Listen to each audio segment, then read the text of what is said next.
네, 우리 어린 자녀들 보니까 저는 이제 옛날 생각이 나네요. 우리 아이들이 다 컸거든요. 다 크고 이제 그랬는데 세월이 금방 흘러간 것 같습니다. 먼저 우리의 찬양과 경배를 받으시고 우리의 작은 실험에도 응답하시는 좋으신 하나님 아버지께 우리 큰 영광의 박수 한번 올려드릴까요? 여러분이 영상으로 보신 대로 지난 수요일 저녁에 세상에서는 할로윈 데이라고 해서 정말 별일이 다 일어나는데 저희 우리 교회에 우리 특별히 젊은 AU 또 유스 청년들이 주체가 되어서 이렇게 우리 어린 자녀들을 위해서 많은 행사와 또 재밌는 게임도 준비하고 또 뒤에서 맛있는 음식으로 이렇게 여러분들이 많이 수고해 주셔서 좋은 시간을 보낸 것 같습니다. 우리 수고하신 모든 분들에게 한 박수 한번 보내드릴까요? 오늘 혹시 여기에 PGL 다녀오신 분 혹시 계시나요? 팀 멤버로 수고하신 분? 안 계신가? 다 한국에서 아직 안 왔어요? 네, 아마 한 100여 명의 캔디데이터 분들이 이번에 참석했다고 들었습니다. 그리고 목사님이야 우리 선교팀들이 가서 아마 큰 은혜 받으시고 또 하나님의 놀라우신 사랑을 체험하고 돌아오실 것이라 믿어 심치 않습니다.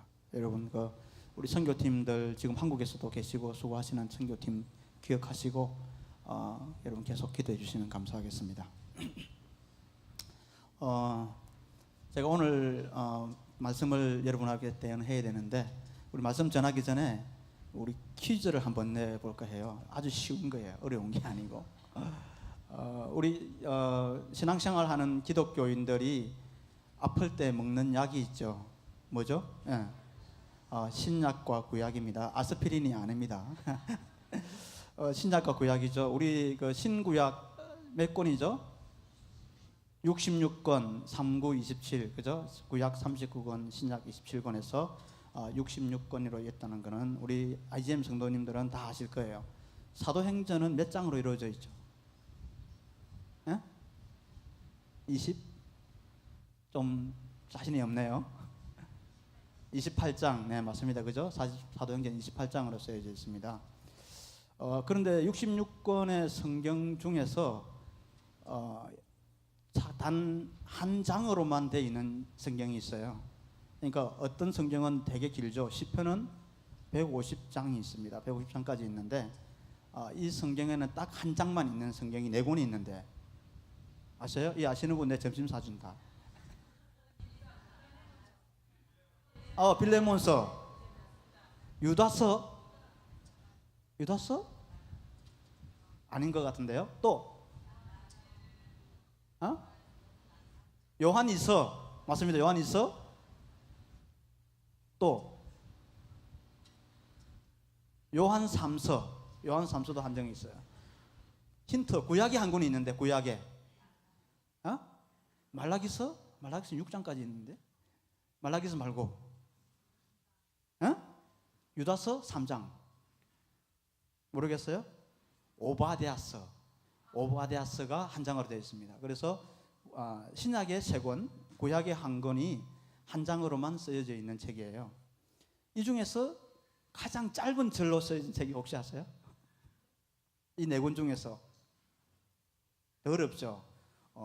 오바댜서는 21절까지, 요한 2서는 13절, 요한 3서 15절, 빌레몬서 25절. 그래서 요한 2서가 가장 짧은 성경책이에요. 제가 왜 이렇게 자꾸 성경 이야기를 하나 싶을 거예요, 여러분. 하나만 더 물어볼게요. 성경책 중에서 그 절이 있잖아요. 몇 장 몇 절. 그 절의 내용이 가장 긴 절이 있는 책. 응지쳤네.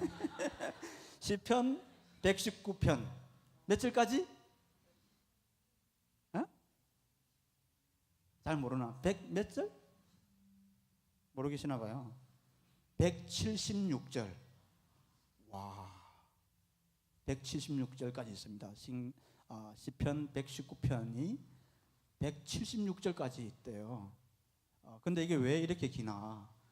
보통 아까 말한 대로 13절이 책 한 장이 되는 책도 있는데 176절까지 있는데 이 176절은 이스라엘의 그러니까 히브리어가 알파벳이 22개래요. 그 22개 곱하기 8. 그러니까 8절씩 쪼개서 22절을 하면은 21 곱하면 176이 나옵니다.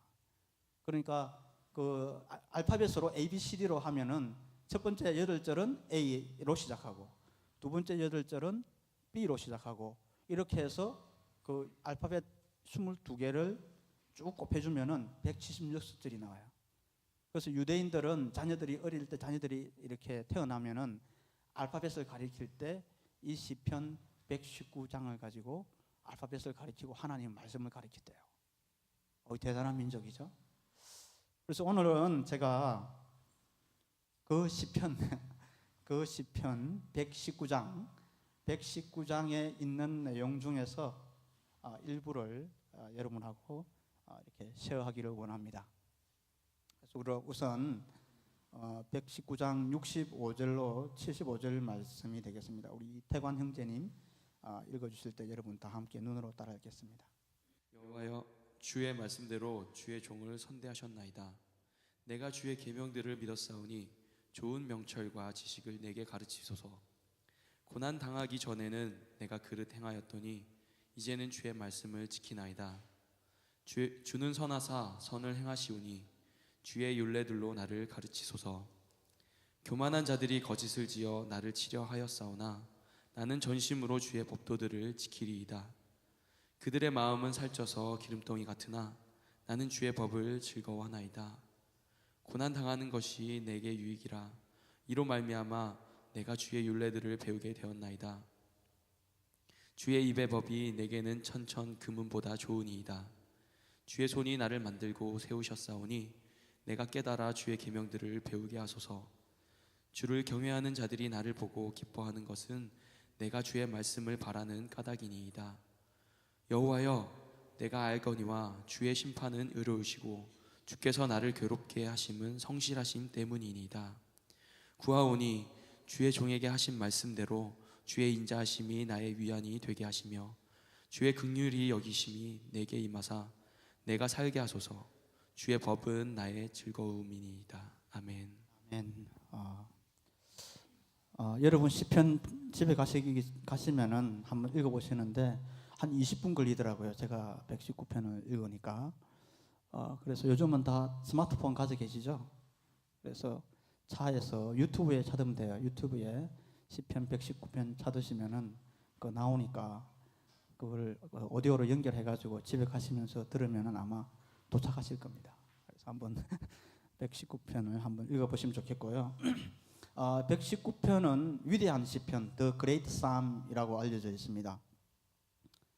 그 이유는 이미 말씀드린 대로 176절에 이르는 긴 시편이기도 하겠지만은 이 119편에는 다양한 문학적 그 형식의 아름다움을 가지고 있는데 그 내용을 보면은 감사, 기도, 고백, 또 찬양, 탄식, 기쁨, 지혜, 우리가 인생에서 경험할 수 있는 모든 희노애락을 이 시편 기자는 여기에 담아서 노래하고 있습니다. 아까 말씀드린 대로 그 유대인들은 어려서부터 자녀들에게 이 시편 말씀을 통해서 하나님을 가르치고 훈육했다고 말씀드렸습니다. 그리고 이 시편 119장에서 이 위대함을 이야기할 때 단순한 어떤 그 하나님에 대한 찬양 또 하나님을 예찬하는 내용만 있는 게 아니고 그 인간이 삶을 살아가는 동안에 당하는 고난이 있지 않습니까? 고난과 고통이 있는데 이 고난 중에 있는 하나님을 믿는 성도에게 어떤 유익이 있는지 또 그 고난을 어떻게 극복해야 되는지에 대해서도 말씀을 하고 있습니다. 그래서 오늘 그 제가 이제 본문을 뽑은 내용이고요. 본문 외에도 거기 119편 107절에 보면은 나의 고난이 매우 심하오니 여호와의 주의 말씀대로 나를 살아나게 하소서라는 고백이 있고 또 109절에는 나의 생명이 항상 위기에 있사오나 나는 주의 법을 잊지 아니하나이다라고 있습니다. 그리고 143절에도 환난과 우환이 내게 미쳤으나 주의 계명은 나의 즐거움이니이다라고 고백하고 있습니다. 저나 여러분 우리 모두는 인생을 살아가면서 내가 원하든 원하지 않든 간에 고난을 당하게 되어 있는 것 같습니다. 내가 하나님을 믿든 하나님을 믿지 않든 우리에게는 항상 고난이라는 게 다가오는 것 같습니다. 올해 2018년 주일 첫 주일 예배에 우리 목사님께서 시편 126장 말씀으로 설교를 해주셨습니다. 여러분 혹시 기억하시는 분이 계신지를 모르겠는데요. 거기 5절과 6절에 보면은 눈물을 흘리며 씨를 뿌리는 자는 기쁨으로 거두리로다. 울며 씨를 뿌리러 나가는 자는 정령 기쁨으로 그 단을 가지고 돌아오리라 하는 내용으로 설교를 하셨습니다. 그때 저는 개인적으로 올해 왜 목사님이 저런 말씀을 택하셨나 라고 생각도 하고 혹시 나의 삶에 또 우리 교회에 힘들고 어려운 일이 많이 있으려나 라는 막연한 그런 생각을 했던 기억이 났습니다. 아니나 다를까 올해 저에게 또 저희 그룹 식구들에게 또 우리 교회 성도님 가정에도 많은 힘들고 어려운 일들이 있었던 것 같습니다. 우리는 이 땅에 살면서 때로는 기쁜 일도 있고 슬픈 일을 맛보며 한평생을 살아가게 됩니다. 특별히 이민 와서 이런 우리가 인민생활 가운데서는 힘들고 어렵지만은 우리가 마음속에 가져야 될 것은 늘 하나님께 감사하는 마음이 될 것 같습니다. 오늘 본문에 보면은 시편 기자가 고난 중에 감사를 드린 내용들이 있습니다. 여러분들께서는 언제 하나님께 감사를 하십니까? 좋을 때, 기쁠 때, 또 부유할 때, 내가 건강할 때, 세상에서 성공했을 때, 내가 원하는 대학에 합격했을 때, 직장에서 칭찬받을 때, 누군가가 나를 높여줄 때 감사하기 쉬울 것입니다. 그러나 참된 감사는 우리가 고난 중에 있을 때 드리는 감사입니다. 오늘 말씀 65절에 하나님은 저를 선하게 대해 주셔서 하나님은 여기 시편 기자에게도 시편 기자가 하나님이 자기를 선하게 대해 줬다 그랬는데 하나님께서 저도 선하게 대해 주셔서 갑상선 수술을 무사히 마쳤습니다. 여기 보이진 않는데요. 참 생각지 못한 일이 있었습니다. 그래도 감사하게도 이 자리에 설 수 있다는 게 너무 정말 얼마나 감사한지 모르겠어요. 여기 이게 복잡하대요. 저는 몰랐는데 잘못 건드리면은 말을 못할 수도 있대요. 그래서 수술하다가 성대를 건드리면은 음성이 변할 수도 있고 말도 못할 수도 있고 그런데 다행히 하나님께서 귀한 좋은 의사를 만나게 해주셔가지고 수술이 무사히 끝나서 이렇게 여러분 앞에 서서 말씀을 전할 수 있으니 얼마나 감사한 일입니까? 자 그러면은 오늘 본문 말씀을 통해서 시편 기자는 어떻게 고난 중에도 감사를 할 수 있었을까라고 한번 생각해 보면서 여러분하고 고난 중에 감사하라는 내용을 가지고 은혜를 나누기를 원합니다. 첫 번째, 이 시편 기자는 고난을 통해서 올바른 길을 갈 수 있게 되었기 때문이라고 고백하고 있습니다. 제가 이렇게 시편을 읽어보니까 이 시편 기자인 전 다윗이라고 생각을 하는데요. 다윗은 항상 하나님의 말씀을 묵상하고 또 기도하며 하나님의 지혜를 구하며 살았음이 분명합니다. 왜냐하면 그 176편에 이르는 그 내용 중에 자기가 하나님의 말씀을 묵상한다, 하나님을 이 내용이 한두 번 나오는 게 아니고 수도 없이 반복되고 있는 것을 보게 됩니다.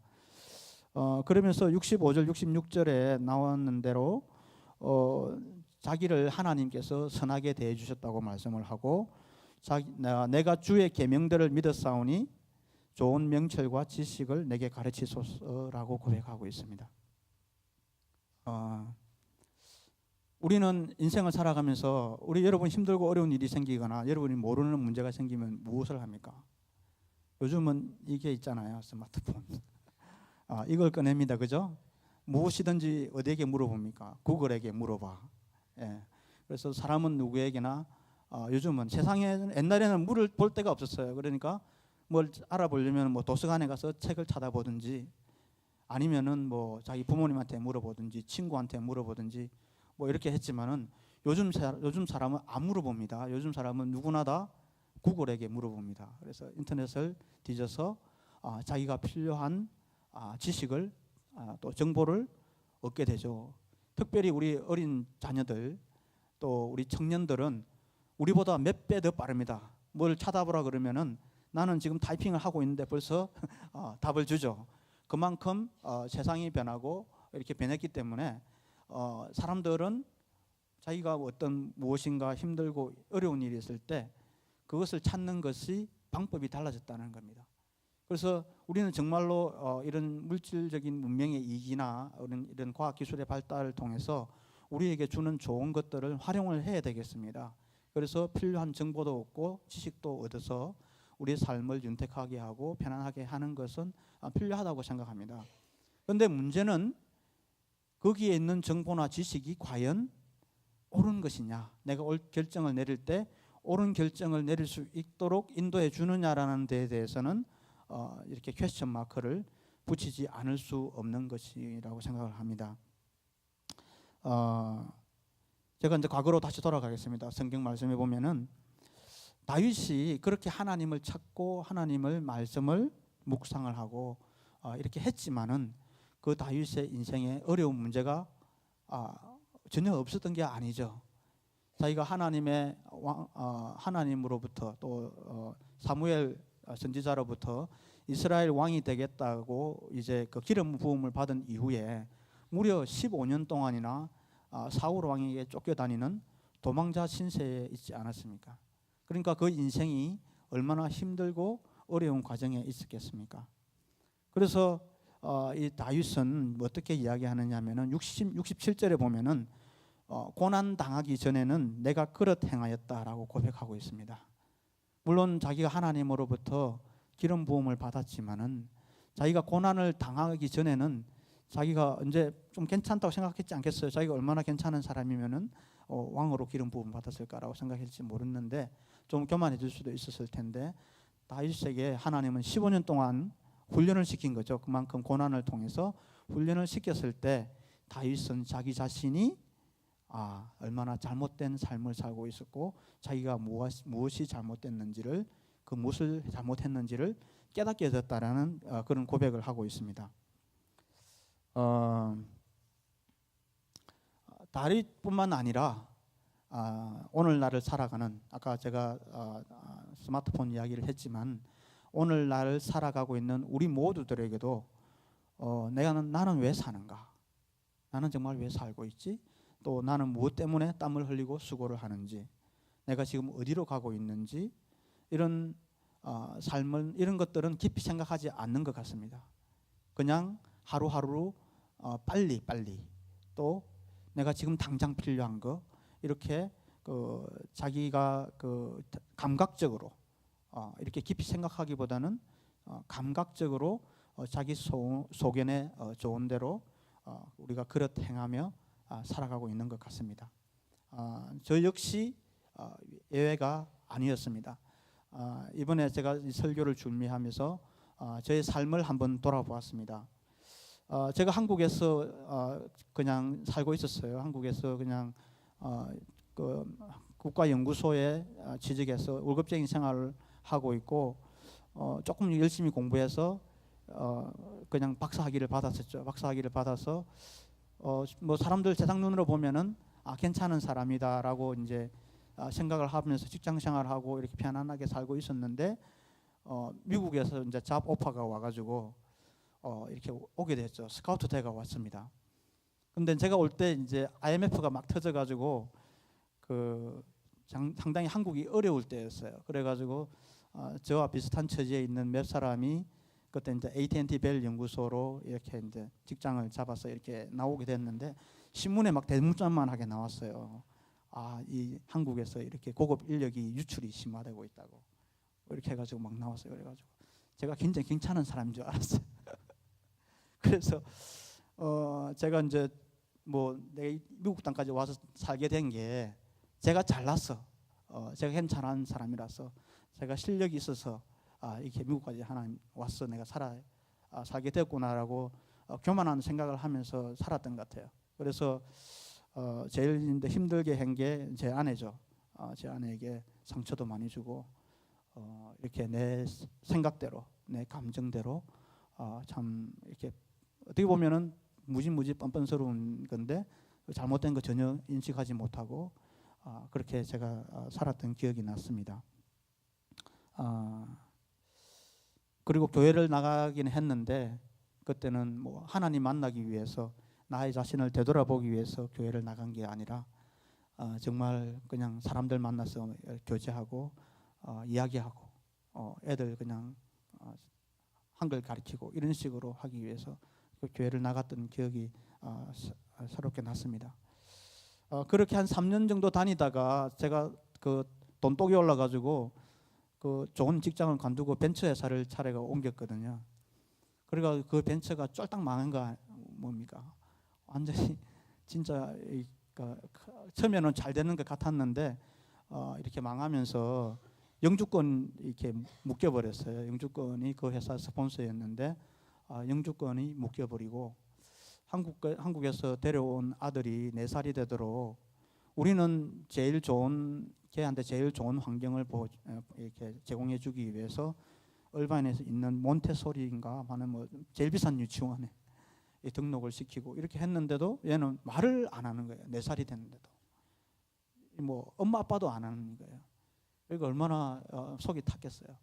뭐 저도 그렇겠지만 제 아내도 엄청나게 이렇게 마음이 힘들고 이렇게 했었는데 이렇게 고난이 찾아왔던 겁니다. 저는 직장 때문에 힘들고 어렵고 신부 문제 때문에 힘들고 어렵고 제 아내는 자녀 때문에 힘들고 어렵고 이렇게 힘들고 어려운 고난이 찾아오니까 우리가 어떻게 할 데가 있습니까? 이민 와가지고 아는 사람은 아무도 없고 근데 이제 찾아간 게 신 목사님이 운영하시는 병원이었어요. 병원에 가가지고 이런저런 이야기를 했는데 얘는 그 몬테소리 같은 데 보내면 안 되고 얘는 저 할머니 이렇게 오래된 미국 할머니가 운영하는 막 지저분한 그런 데 그거 보내가지고 그냥 놀리고 엄마 아빠가 사랑하는 모습을 이렇게 자녀에게 보여주고 그러니까 그렇게 하라는 거예요. 그러니까 얘는 문제가 전혀 없는 아이인데 이렇게 몬테소리 보낼 때가 아니다는 거예요. 우리는 한글도 가르치고 영어도 가르치고 할 일이 많은데 그런 어떤 가이드라인을 주셨어요. 근데 감사한 거는 우리가 얘를 딴 데 안 데려가 봤겠어요? 혹시 얘 오티즘이 아닌가 해가지고 무슨 뭐 심리학자한테 데려가 보고 뭐 별짓을 다 한 것 같아요.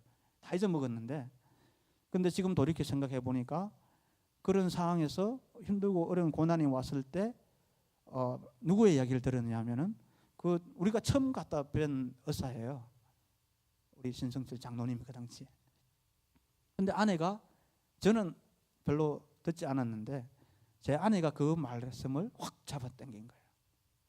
그래서 그게 계기가 되어서 우리가 그 은혜교회에서 하는 인카운트도 가게 되고 그렇게 해서 하나님을 만나는 놀라운 일이 일어났던 것 같습니다.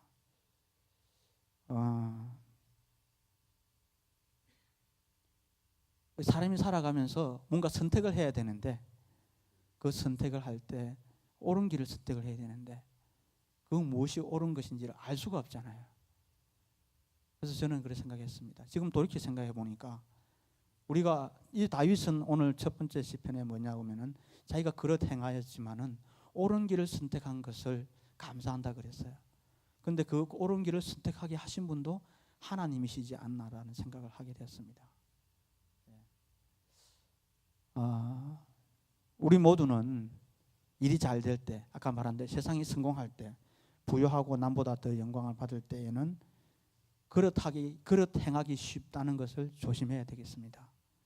또 죄인된 우리는 아무런 문제가 없고 환경이 좋을 때 올바른 길을 선택하기보다는 우리에게 나의 인생에 고난이 다가왔을 때, 힘든 일이 생겼을 때 우리 인생을 되돌아보고 하나님께로 돌이키는 것 같습니다.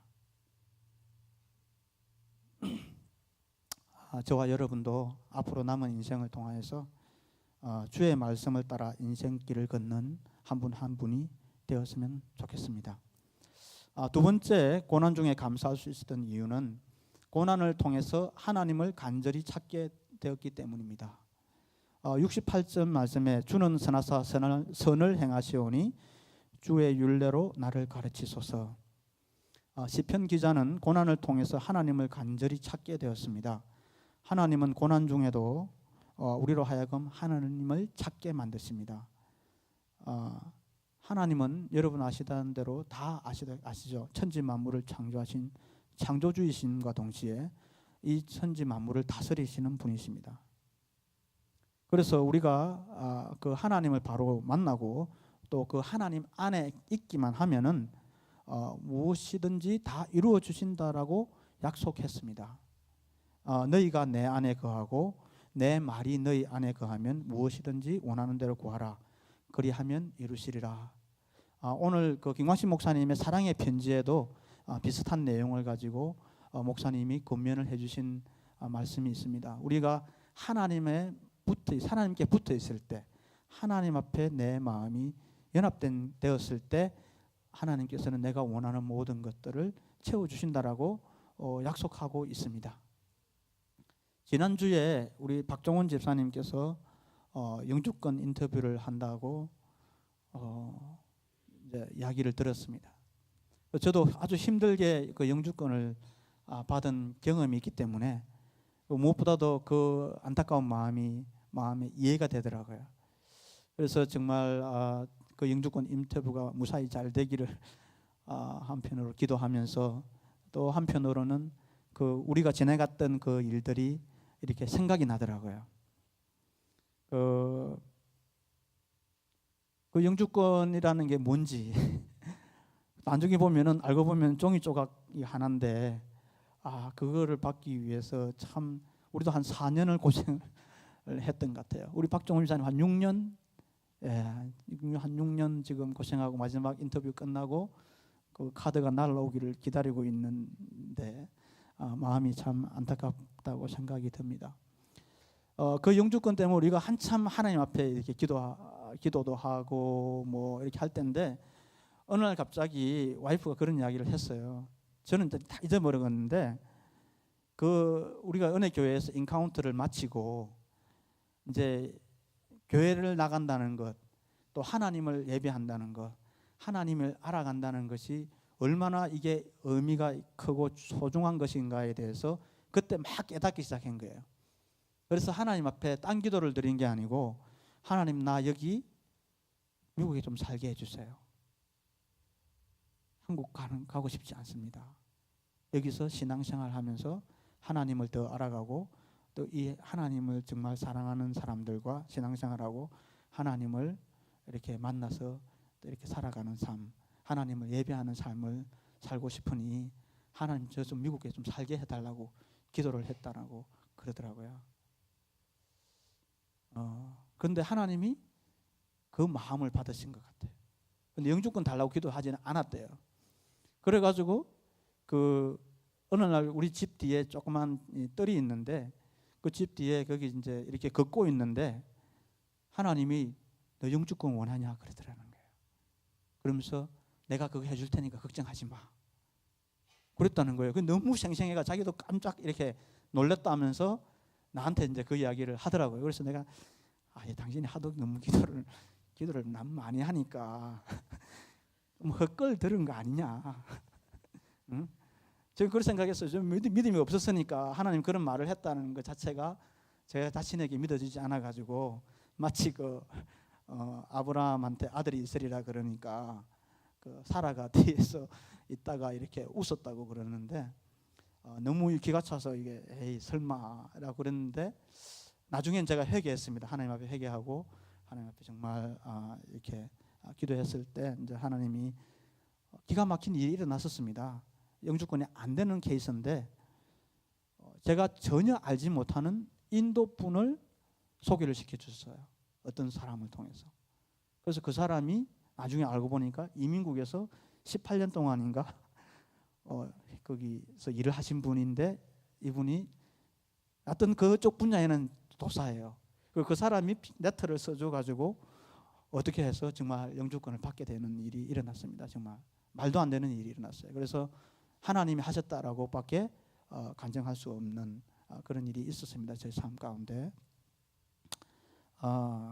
그래서 여튼 여러분이 정말로 하나님이 선하신 분이고 또 내 고난이 있지만은 내가 감사하는 마음을 가지고 하나님 앞에 구할 때 우리에게 붙어 있는 하나님에 붙어 있는 그 사람에게는 하나님께서 그 우리의 기도를 들으시고 응답해 주신다는 겁니다.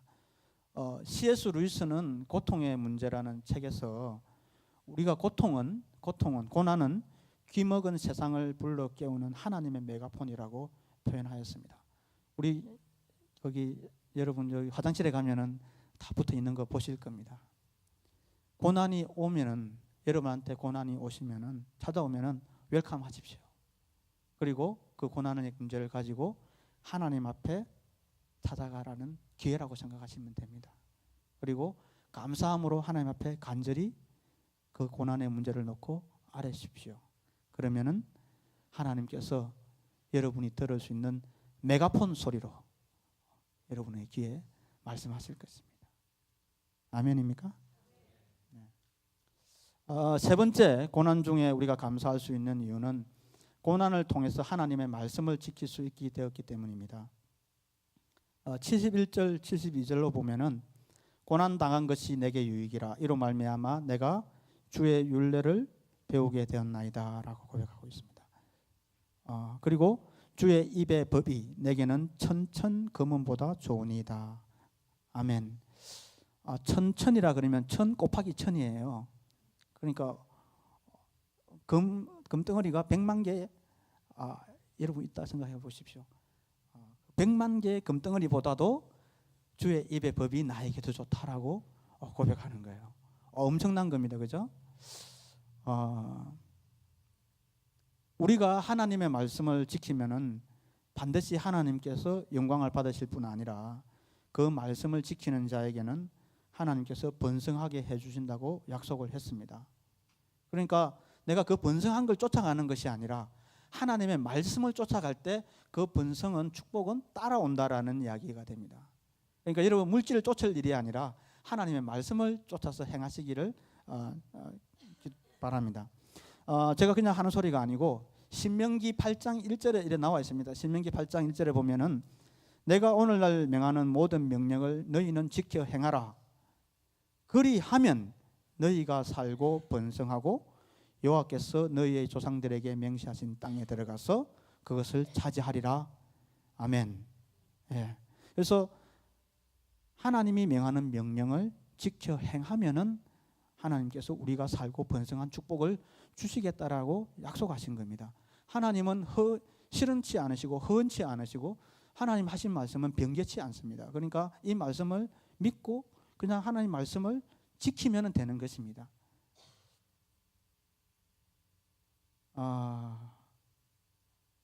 그래서 말씀을 지켜 행하면 이게 번성하고 형통하게 된다고 했지만은 고난이 없다라는 말은 안 했어요. 그죠? 여기 말씀을 지켜 행하면은 어디로 들어간다고요? 가나안 땅으로 들어간다 그랬습니다. 가나안 땅으로 들어가면은 그냥 가나안에 살던 사람들이 어서 오십시오 하고 다 비켜주고 자기들은 어디 다른 데로 갑니까? 결코 그렇지 않지 않습니까? 가나안에 들어갔을 때는 여호수아와 그 이스라엘 백성들이 몇 년 동안 전쟁을 했습니까? 잊어버렸네. 17년? 몇 년입니까? 가나안 전쟁. 이렇게 지식 없음을 용서하옵소서. 찾아보십시오. 가나안 땅에 들어가서 여호수아와 그 이스라엘 백성들이 그 한 성읍들 그리고 가나안 한 족속들을 밀어내기 위해서는 치열한 전쟁을 치렀습니다. 그거는 뭐냐면은 고난을 감수했다는 이야기죠. 그렇지만은 하나님이 함께 하셨기 때문에 그 고난 중에도 하나님이 그들을 붙잡아주고 고난 중에도 그 하나님이 그들에게 지혜를 주시고 하나님이 그들에게 능력을 부어주셨기 때문에 결국은 가나안 땅을 차지하고 그 정말 축복의 땅에서 젖과 꿀이 흐르는 땅에서 이스라엘 족속이 오늘날까지 살아가고 있는 거 아닙니까? 지난주에 목사님 설교 말씀을 통해서 우리가 말씀을 지키라, 여기서 지금 하나님 말씀을 지켜라 그러니까 이거 도대체 어디까지 지켜야 되냐, 굉장히 힘들잖아요. 구약의 율법을 다 지켜야 되냐. 근데 아주 쉬운 답변을 주셨어요. 그 구약 율법을 다 지키는 게 아니고 너희 마음을 다하여 뜻을 다하여 목숨을 다하여 주 너희 하나님을 사랑하고 내 이웃을 내 몸과 같이 사랑하라. 그것만 하면은 어떻게 된다? 번성하고 축복을 누릴 수 있게 된다라는 거예요. 쉬운 일은 아닙니다. 그걸 하려면은 고난도 받아야 돼요. 핍박도 받아야 돼요. 그렇지만 내가 그 일을 하겠다고 결단하고 그걸 행할 때 하나님께서 저와 여러분에게 그 축복 또한 허락하실 줄 믿습니다. 시편 기자가 고난 당하는 것이 내게 유익이라. 정말일까? 정말 고난 당하는 것이 내게 유익일까? 여러분 어떻게 생각하세요? 여러분 고난 당하는 것이 과연 여러분에게 유익입니까? 우리는 이 세상을 보는 눈이 중요합니다. 이 세상을 보는 가치관이 굉장히 중요합니다. 이 세상 사람들은 물질적인 풍요나 안정적인 삶을 누려서 고난 당하지 않는 것이 유익하다고 생각합니다. 그것이 행복이라고 생각합니다. 그죠? 그것이 세상의 가치관이죠. 그렇지만 하나님은 그렇게 생각하지 않다는 거죠. 하나님 지금 말씀을 하고 있습니다. 그죠? 고난 당하는 것이 내게 유익이다라고 말씀하고 있습니다. 왜입니까? 다윗은 고난을 당했지만은 또 고난을 통해서 그 받은 은혜가 너무나 크기 때문에 내가 정말 고난을 통해서 내가 변화된 삶이 너무나 좋기 때문에 내가 고난을 통해서 내 마음에 참된 기쁨과 행복을 누릴 수 있으니까 그래서 정말 고난이 나에게 유익이다라고 고백할 수 있는 거 아닙니까? 그죠? 우리는 정말 하나님의 눈으로 이 세상을 볼 수 있어야 되고 하나님의 눈으로 고난을 바라볼 수 있어야 되겠습니다. 저는 올해 참으로 많은 일을 겪은 것 같습니다. 우선 제가 사랑하던 동력자이던 또 한 가족처럼 지내던 우리 박은희 집사님을 먼저 천국으로 보내야 하는 아픔이 있었습니다. 그 당사자이신 우리 신 집사님이나 그리고 두 자녀 또 정말 그 딸을 먼저 보내야만 했던 그 부모님의 마음은 오죽하겠습니까? 제가 마음이 먹먹하고 제가 이렇게 가끔 우리가 예배를 드리고 또 옛날에 같이 찍었던 사진을 볼 때면 지금이라도 그 옆에 있는 것 같은데 정말 그 젊은 나이에 천국으로 보내야 하는 아픔이 있었습니다.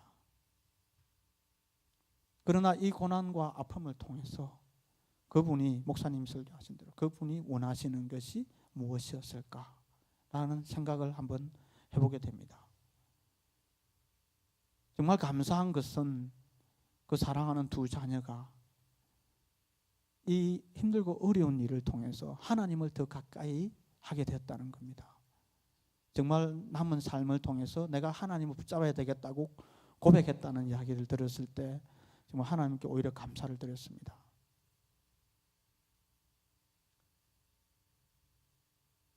고난이 유익이다. 너는 고난 안 당해봐서 몰라 라고 할 수도 있습니다. 그렇지만 우리는 그 고난을 통해서 하나님이 하시는 일을 바라볼 수 있으면 좋겠습니다.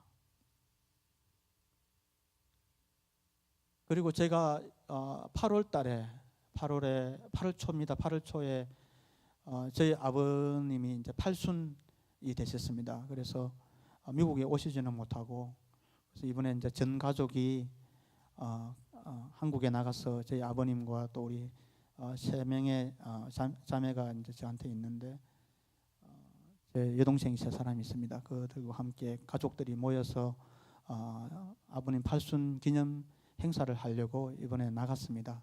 근데 이제 나가기 전에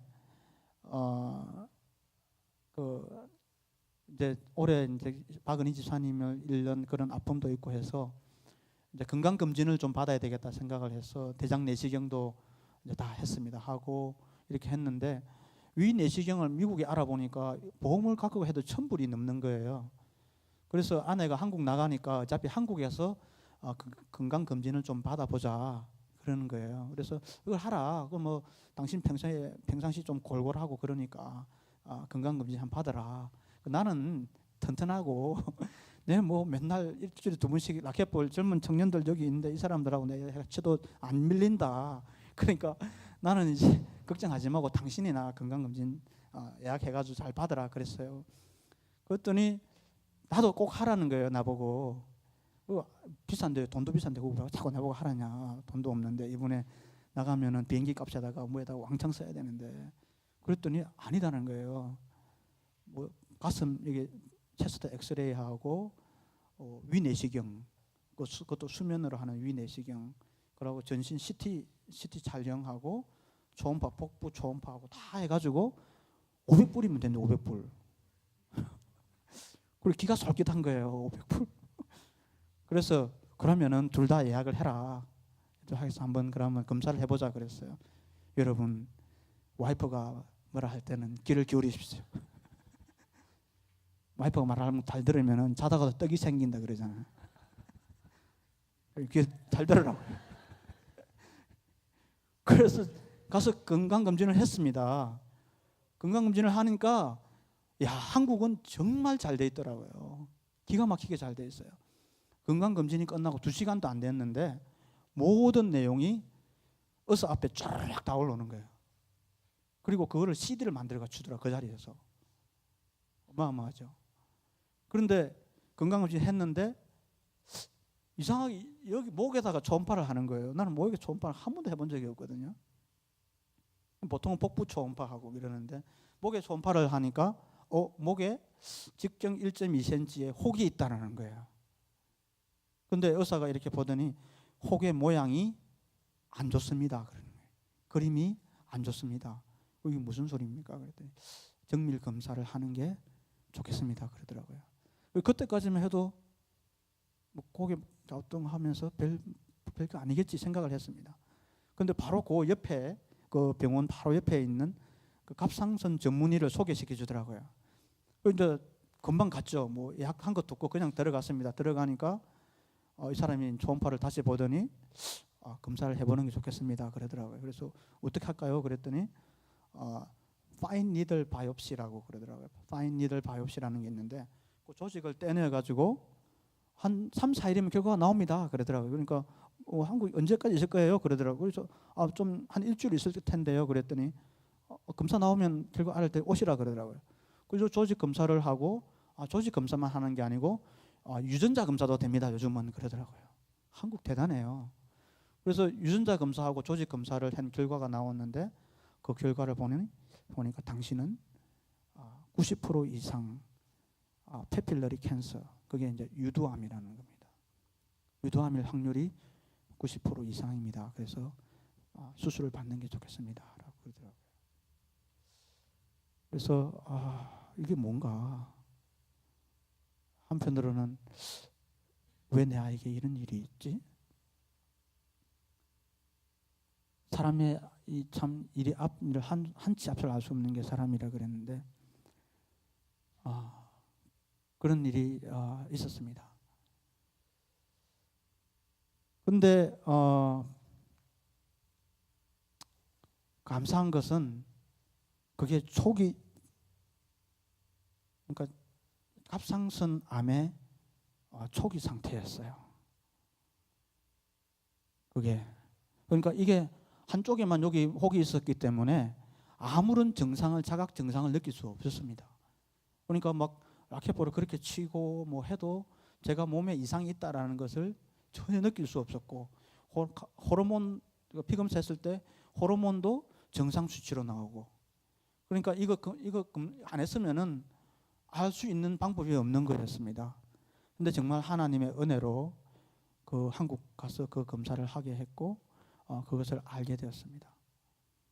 그래서 뭐 미국에 돌아오자마자 제가 그 CD를 가져온 걸 갖다가 목사님한테 보여드렸습니다. 목사님, 그때 목사님도 봐도 바로 갑상선 수술을 하신 이유잖아요. 한 달도 채 안 되셨는데 그 목사님 얼굴이 그냥 확 굳어지더라고 이게. 그래가지고 아유 어쩐 목사님 막 인터넷도 막 찾으시고 막 한참 하더만은 야, 수술해야 되겠어 그러더라고요. 그래서 참 목사님 저보다 더 긴장하시는 것 같아요. 놀라셔가지고. 그래서 참 막 급하게 이제 미국에 이제 허그 하스피탈에 있는 의사도 찾아보고 이렇게 했는데 다행히도 감사한 것은 그 목사님이 수술한 그 의사가 제 보험에 들어있는 거예요. 그래서 얼마나 감사한지 몰랐어요. 그래가지고 그 의사를 찾아가서 물어보니까 목사님이 얼마나 연구를 했겠어요. 목사님 자기 수술을 해야 되니까 이 동네를 다 뒤진 거예요. 다 뒤져가지고 그 중에서 제일 경험 많고 용한 의사를 택했는데 그분이 제 보험에 포함되어 있는 거예요. 그걸 알고 보니까 그 사람이 갑상선 수술만 1000번 이상을 했더라고요. 세상에. 그래서 그 의사를 만났습니다. 그 의사를 만나서 면담을 이렇게 이제 하고 제가 어디 이야기하다 말았네. 그래서 어떤 그 의사를 만나서 면담을 하니까 그 의사가 이렇게 다시 짚어보더니 이제 두 가지 방법이 있다는 거예요. 한쪽만 떼어내는 방법이 있고 양쪽 다 떼어내는 방법이 있다는 거예요. 이 한쪽이는 멀쩡하니까.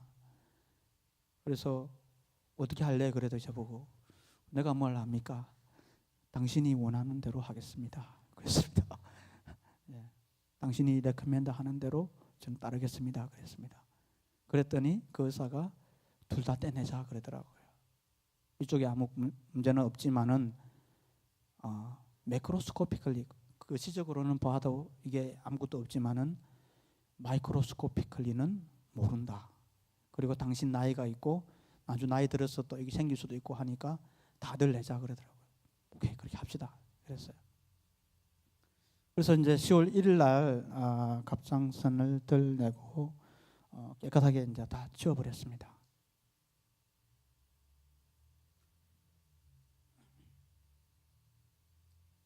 이번에 제가 이런 예기치 못한 일을 당하면서 참 많은 생각을 하게 됐던 것 같습니다. 첫 번째로는 내가 만약에 하나님을 모르고 예수님을 믿지 않고 이 세상을 살다가 이런 일을 당했으면은 과연 어떻게 되었을까라는 생각을 해봤습니다.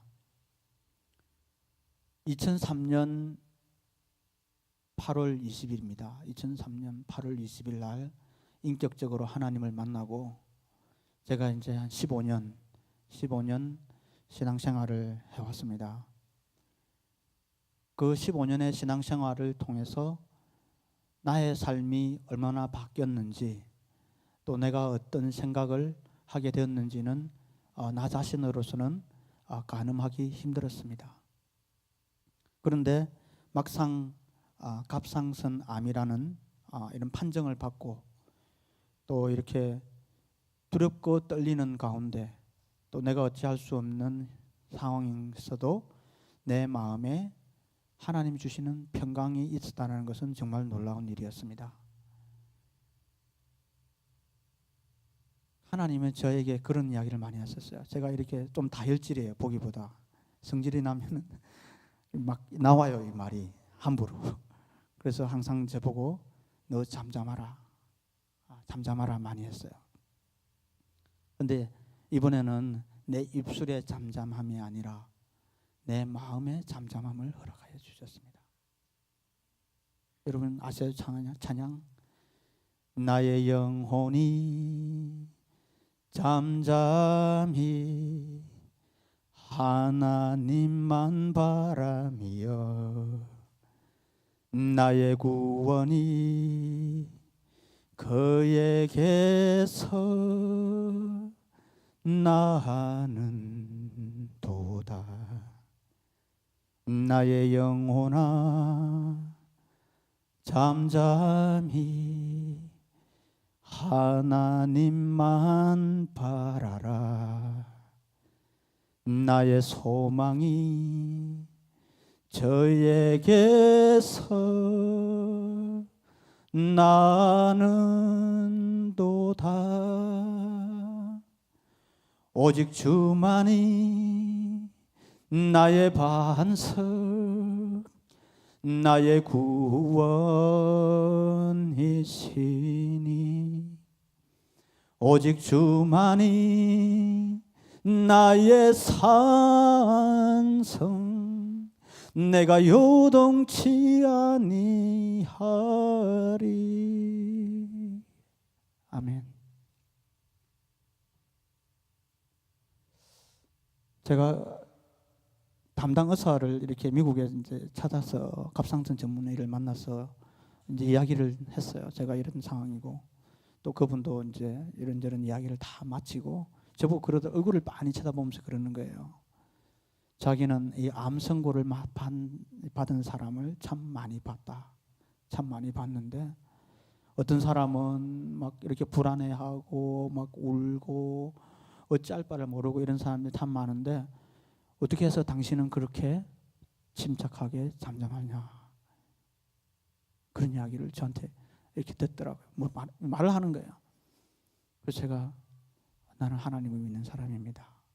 또 하나님을 믿기 때문에 구원에 대한 확신이 있고 천국에 대한 소망이 있습니다. 그랬더니 그 사람이 뭐라는 줄 아세요? 자기도 하나님을 믿는데. 참 얼마나 감사한지 모릅니다.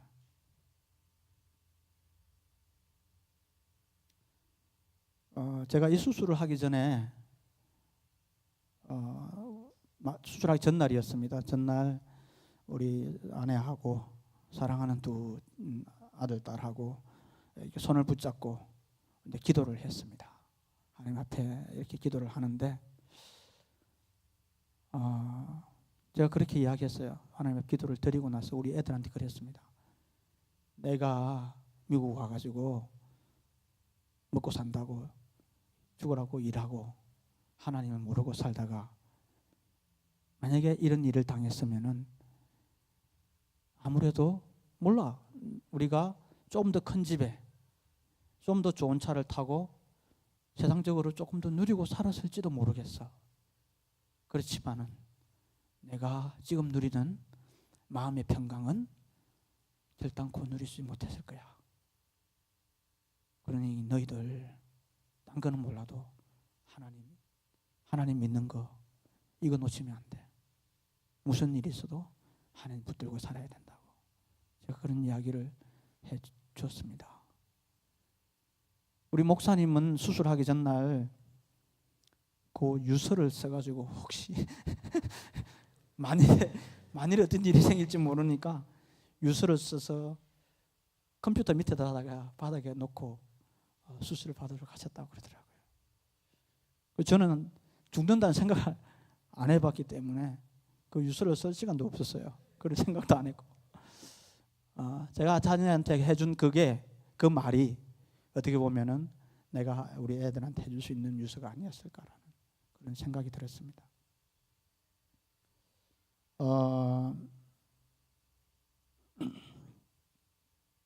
두 번째로 제가 이 일을 통해서 느낀 것은 나는 나의 인생에 일어나는 일을 나의 앞일을 한 치 앞을 내가 내다볼 수 없다, 알 수 없다라는 것이었습니다.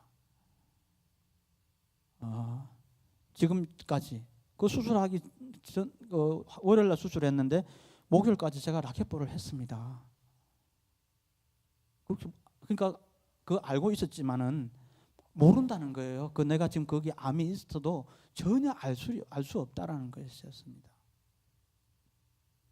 제가 말씀드린 대로 우리가 인카운터를 하면서 죽음에 대해서도 이야기를 나누고 이렇게 하지만은 한 치 앞을 알 수 없는 게 인생인데 이번 일을 통해서 제가 내가 언젠가는 내가 하나님 앞에 설 날이 오겠구나라는 것이 더욱더 현실감 있게 다가왔습니다. 어제 신문을 보니까 한국에 뭐 대문짝만하게 나왔어요. 저기 신성일 씨라고, 여러분 영화배우 신성일 씨가 폐암으로 세상을 떠났다고, 81세로 세상을 떠났다고 이렇게 신문에 많이 나왔더라고요. 그분이 한때는 정말 날렸어요. 원조 아이돌이에요. 원조 아이돌. 한국 영화를 500편 이상 찍었던 사람이에요. 정말 세기의 결혼식을, 엄영란 씨와 세기의 결혼식을 올리고 정말로 그렇게 날렸던 사람인데, 그 말년은요 얼마나 외롭고 쓸쓸했던지 자기의 유산을 강아지한테 물려주고 싶다고 이야기했대요. 세상에나. 아들이 하나 있고 딸이 2명이 있어요. 엄영란 씨도 아직도 멀쩡히 살아 있어요. 근데 엄영란 씨가 마지막에 투병할 때 그 병원비를 VIP도 아니고 VVIP 룸에 병원비를 자기가 냈다고 그러더라고요. 엄영란 씨가. 그러면서 엄영란 씨가 신성일 씨 보고 뭐라고 하냐면은, 자기 옛날에 남편이었어요. 동지래, 동지. 신성일 씨는 자기 남편이 아니고 자기의 동지라는 거예요. 근데 참 외로웠겠구나 라는 생각을 했습니다. 아무리 자기 인생이 정말 화려하고 멋있게 인생을 살았다 하더라도 그 끝이 참 외롭고 쓸쓸했겠구나라는 생각을 했습니다. 그리고 그 사람 이력을 찾아봤어요. 딴 걸 본 게 아니에요. 종교란을 봤어요. 그런데 안타깝게도 그분이 기독교인이라는 말이 어느 데도 없더라고요. 참 인생이 허무하기도 하고 안타깝다라는 생각을 하게 되었습니다.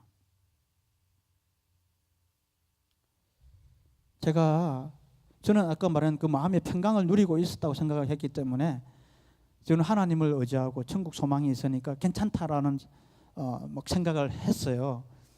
그런데 내가 이제 그 수술을 끝나고 갑상선 수술 끝나고 회복실에 있을 때, 이제 와이프는 잠깐 어디 없어가지고 우리 딸이 들어온 건가 봐요. 그래 딸이 이제 들어와가지고 아빠를 보니까 아직 이제 다 깨나지 못해가지고 좀 해롱해롱한 상태에서 뭐라 이야기를 했다는 거예요. 그래서 무슨 이야기를 했냐 그랬더니, 그 미나야 지금 내 혈압하고 맥박이 어떻게 되냐. 그 정신이 비몽사몽간에 지금 그걸 한 번 물어본 게 아니고 한 몇 초 지나고 또 있다 또 물어보고 계속해서 뭐 그 혈압하고 맥박이 얼마 됐냐고 물어봤다는 거예요. 그래서 제가 그래서 아하, 내가 두렵고 떨리지 않은 게 아니었구나. 내 속에 정말 두려움이 있었구나. 우리 목사님은 솔직하게 고백했어요. 목사님은 자기 얼마나 두렵고 떨렸다고, 무서웠다고. 나는 그래서 나는 안 무서웠어. 나는 괜찮았어. 근데 아니야. 나 자신을 보지 못한 거였습니다. 그래서 이 정말 내 속에 두려움이 있었구나. 그 두려움이 지금도 나를 붙잡고 있구나. 그 생각을 했습니다. 그렇지만은 내가 앞으로 다가올 우리의 미래를 알 수 없다는 두려움은 있습니다. 인정하겠습니다.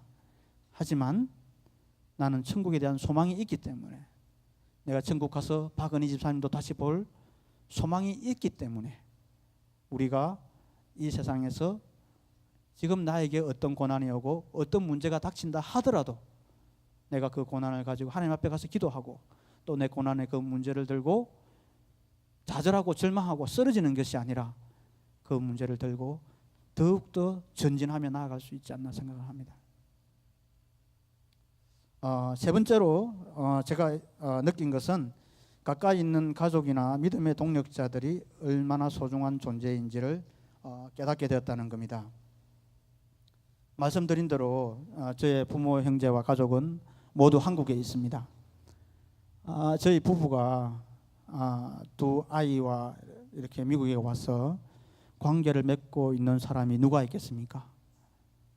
지금 보면은 결국 IGM 성도밖에 없어요. IGM 성도가 우리가 아는, 우리와 관계를 맺고 있는 사람의 전부입니다. 제가 갑상선이의 암이라는 이야기를 처음에 암이라는 말을 안 했어요. 그 말을 하기 싫더라고요.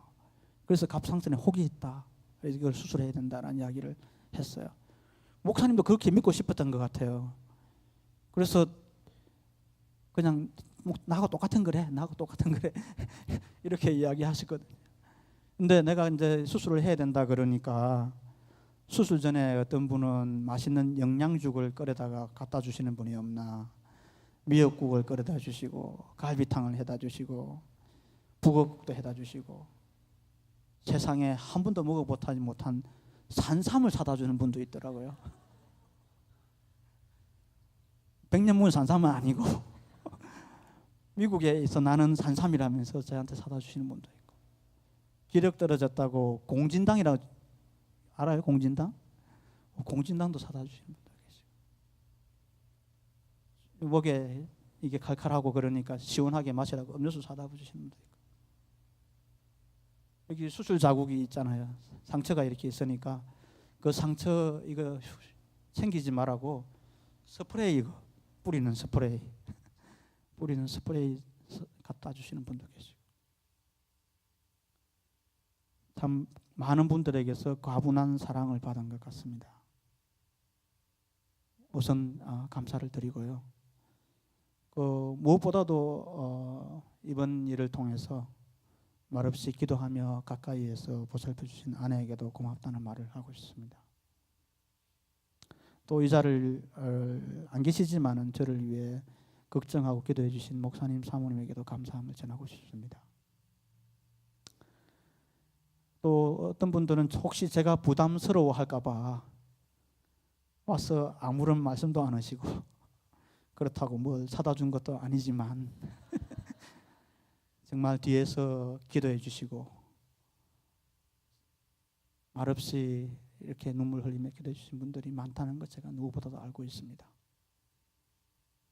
그 동력자들의 기도와 그 헌신과 사랑과 섬김은 저는 모르지만은 하나님께서 다 아시고 갚아주시리라 믿습니다. 저에게는 한국에 있는 가족보다도 더 소중하고 귀한 분들이 여러분이심을 고백합니다. 마지막으로 제게는 수술 후 새로운 습관이 하나 생겼어요.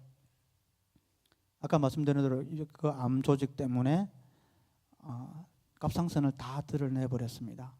그래서 그 의사가 말하기를 당신은 죽을 때까지 매일 아침 일어나서 요 호르몬 약을 요거를 먹어야 된다 그랬어요.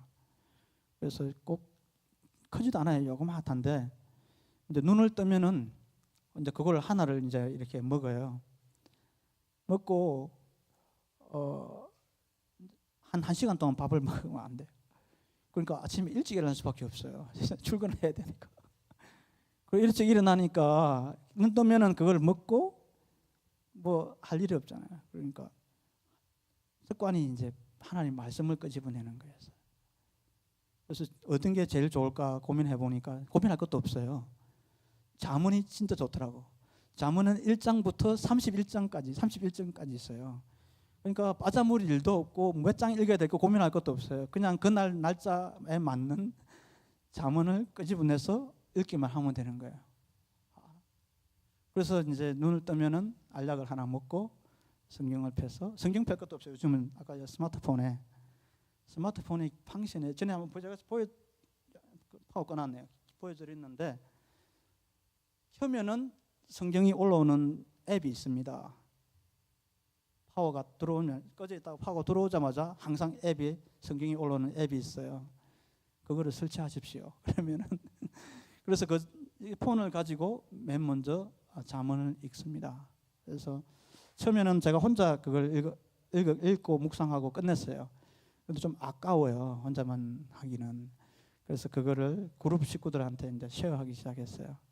제가 느끼고 묵상한 거, 하나님 주시는 지혜로 깨달은 거, 그거를 그냥 이렇게 그룹 식구들에게 카톡으로 이렇게 요즘 편하잖아요. 그러니까 이렇게 뿌려주면은 또 그분 읽고 또 은혜 받고 하니까 참 얼마나 좋은지 모르겠습니다.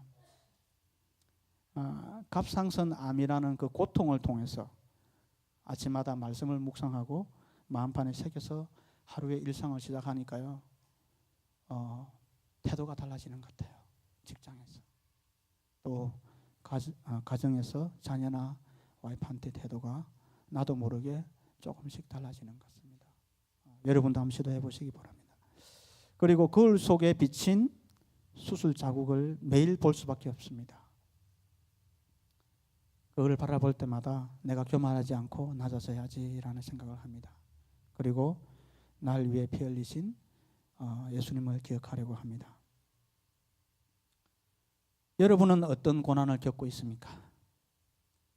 여러분은 고난 가운데 처해 있는데 나의 아버지이신 하나님은 어디 계신지, 왜 대답이 없으신지 답답해 하시는 분은 계십니까? 그분은 보이지 않고 또 그분은 여러분 귀에 속삭이지 아니할지라도 성경 말씀을 통해서 여러분에게 말씀하고 있습니다.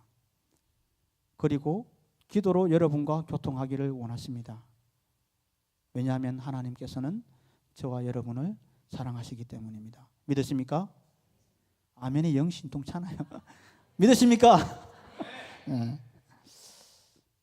사랑하는 IGM 성도 여러분, 시편 기자는 고난을 통해서 올바른 길을 가게 된 것과 하나님의 말씀을 지킬 수 있게 된 것, 또 그리고 하나님을 간절히 찾게 된 것을 생각하며 고난 중에도 감사했습니다. 하나님께서는 별빛에 감사하는 자에게 달빛을, 달빛에 감사하는 자에게 햇빛을 주신다고 말씀하셨던 김광식 목사님 설교가 생각이 납니다. 고난이 왔을 때 불평하거나 좌절하지 마시고 말씀과 기도를 통하여 나로 하여금 바른 길을 가게 하시는 하나님의 인도하심을 깨달을 수 있으시면 참 좋겠습니다. 우리는 하나님 아버지의 훈계대로 바른 길, 또 지혜로운 길을 걸어가야겠습니다.